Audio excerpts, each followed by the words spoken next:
video ay gagawin po natin ang order ng isa kong client mula sa Camarines Sur, Bicol.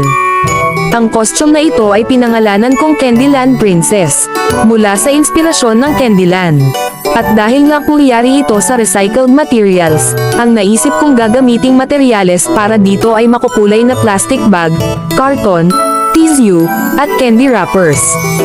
Ngayon ay uunahin ko munang gawin itong iba't ibang klase ng candy na ididikit natin para sa dekorasyon ng ating costume.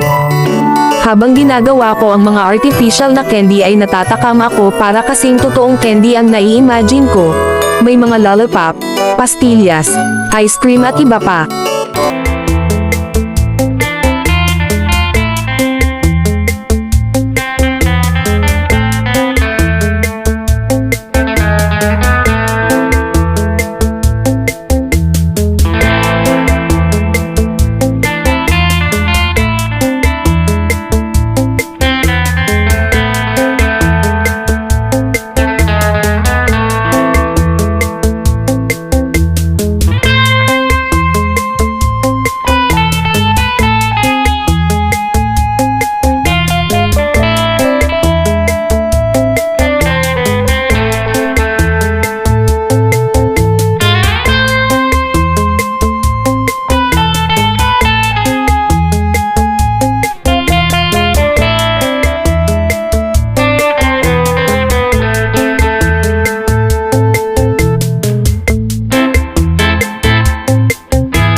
Para naman sa top piece ng ating gown ay gumamit ako ng purple plastic. Nilagyan ko din ito ng garter para mag-fit ito sa sukat ng ating client.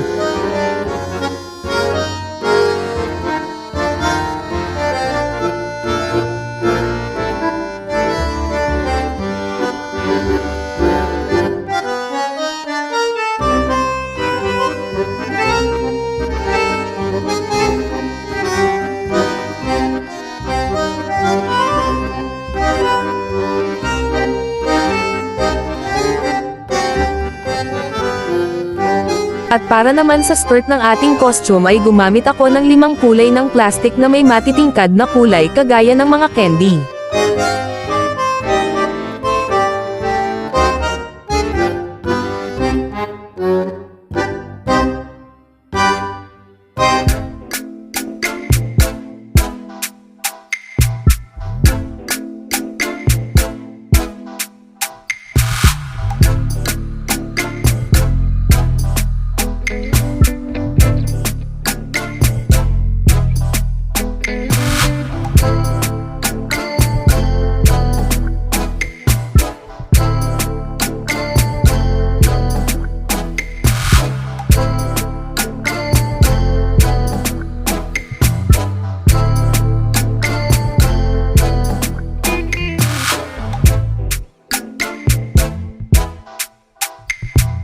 Ano ang masama at mabuting epekto ng paggamit ng plastic?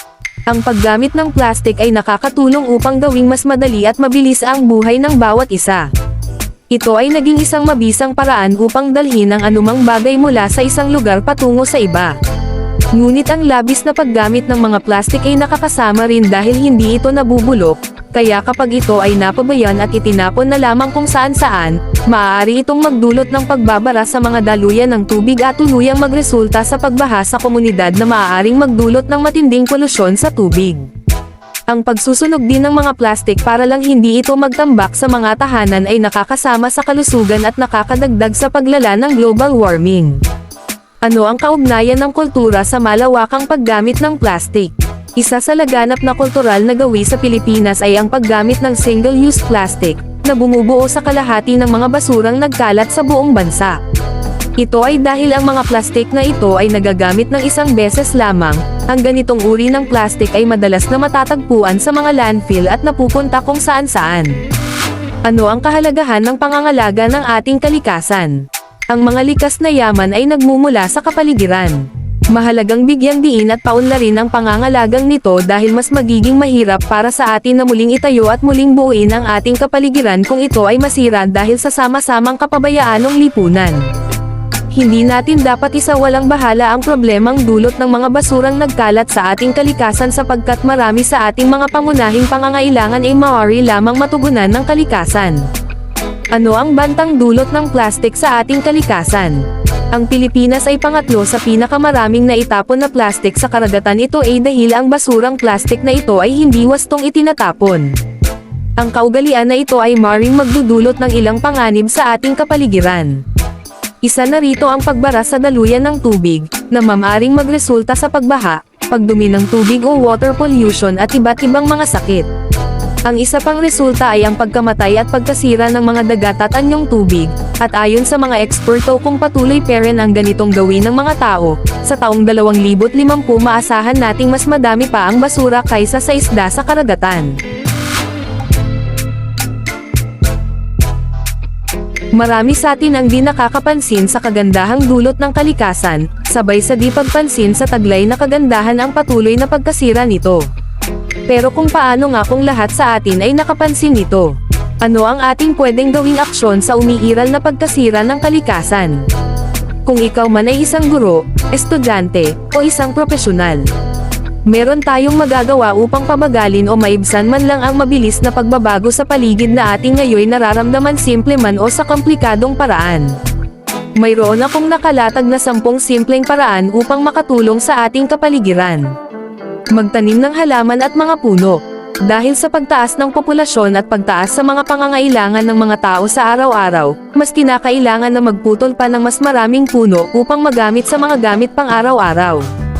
Kailangan nating magtanim ng puno dahil ito'y nagbibigay oxygen na kailangan ng ating katawan upang mabuhay. Iba pang naitutulong nito ay ang paghigop ng tubig tuwing may kalamidad o baha.